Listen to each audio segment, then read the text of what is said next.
Insight news 14ಗೆ ಸ್ವಾಗತ.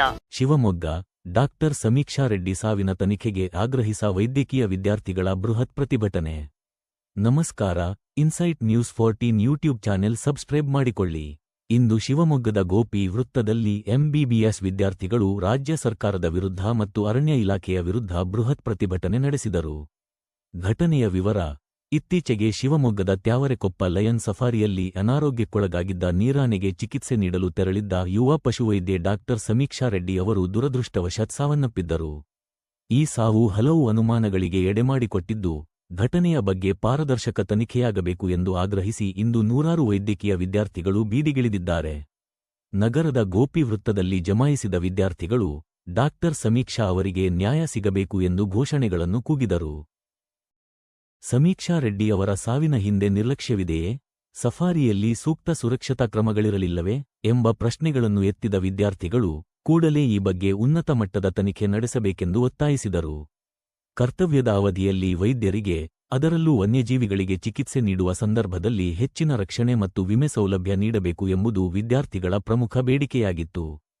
ಪ್ರತಿಭಟನೆಯಿಂದಾಗಿ ಗೋಪಿ ವೃತ್ತದ ಸುತ್ತಮುತ್ತ ಕೆಲಕಾಲ ಸಂಚಾರ ದಟ್ಟಣೆ ಉಂಟಾಗಿತ್ತು. ಸ್ಥಳಕ್ಕೆ ಧಾವಿಸಿದ ಪೊಲೀಸರು ವಿದ್ಯಾರ್ಥಿಗಳನ್ನು ಸಮಾಧಾನಪಡಿಸಿ ಮನವಿ ಸ್ವೀಕರಿಸಿದರು.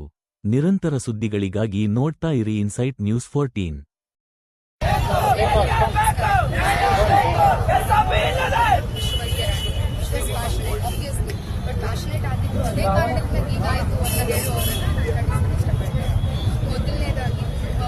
ಇಂತಹ ಪಶುವೈದ್ಯರು ಹೆಚ್ಚಾಗಿ ನಮ್ಮಲ್ಲಿ ಕೆಲಸ ಮಾಡಬೇಕಂದ್ರೆ ಇಂತಹ ನಮ್ಮ ಅವ್ಯವಸ್ಥೆ ಎಲ್ಲ ಸರಿಯಾಗಬೇಕು, SOP ಅಳವಡಿಕೆ ಆಗಬೇಕು, ಮತ್ತೆ ಇನ್ನಿತರೆ ಉಪಕರಣಗಳು ಪಶುವೈದ್ಯರಿಗೆ ಲಭ್ಯವಾಗಬೇಕು. ಈಗ ಬಹಳಷ್ಟು ವ್ಯಾಕ್ಸಿನ್ಗಳೆಲ್ಲ ಲಭ್ಯ ಇರ್ತದೆ.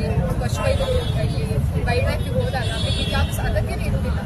ಆ ಸಮಯದಲ್ಲಿ ಇಂಥದ್ದೆಲ್ಲ ನಮಗೆ ಲಭ್ಯ ಆದರೆ ಉತ್ತಮ ರೀತಿಯಲ್ಲಿ ಚಿಕಿತ್ಸೆ ಸಾಧ್ಯವಾಗ್ತದೆ ಅಂತ ನಾನು ಹೇಳಿಕೆ ಖಂಡಿತವಾಗಿ ನ್ಯಾಯಾಂಗ ರೀತಿಯಲ್ಲಿ ತನಿಖೆ ಆಗಬೇಕು, ಕಠಿಣ ಶಿಕ್ಷೆಯನ್ನು ಕೊಡಬೇಕು ತಪ್ಪಿಸ್ತಾ ಸನ್ನಿಧಿ ಅಂತ 3ನೇ ವರ್ಷದ ಪಶುವೈದ್ಯಕೀಯ ವಿದ್ಯಾರ್ಥಿ ವೆಟರ್ನರಿ ಕಾಲೇಜ್. ಎಲ್ರಿಗೂ ನಮಸ್ಕಾರ. ಇಂದು ಡಾಕ್ಟರ್ ಸಮೀಕ್ಷಾ ರೆಡ್ಡಿ ಅವರ ಸಾವು ಅತಿ ಶೋಚನೀಯ, ತುಂಬಾ ಖಂಡನೀಯ ಅಂತ ಹೇಳ್ಬೋದು.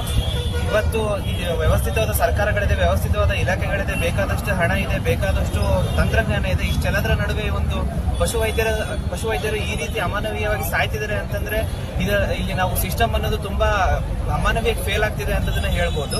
ಇದರಲ್ಲಿ ಏನು ನ್ಯೂನ್ಯತೆಗಳಿದೆ ಅಂತಕ್ಕಂಥದ್ದನ್ನ ಈಗ ಸರ್ಕಾರದಿಂದ ಒಂದು ತನಿಖೆಯಾಗಿ ಕಂಡುಹಿಡಿಯಬೇಕು.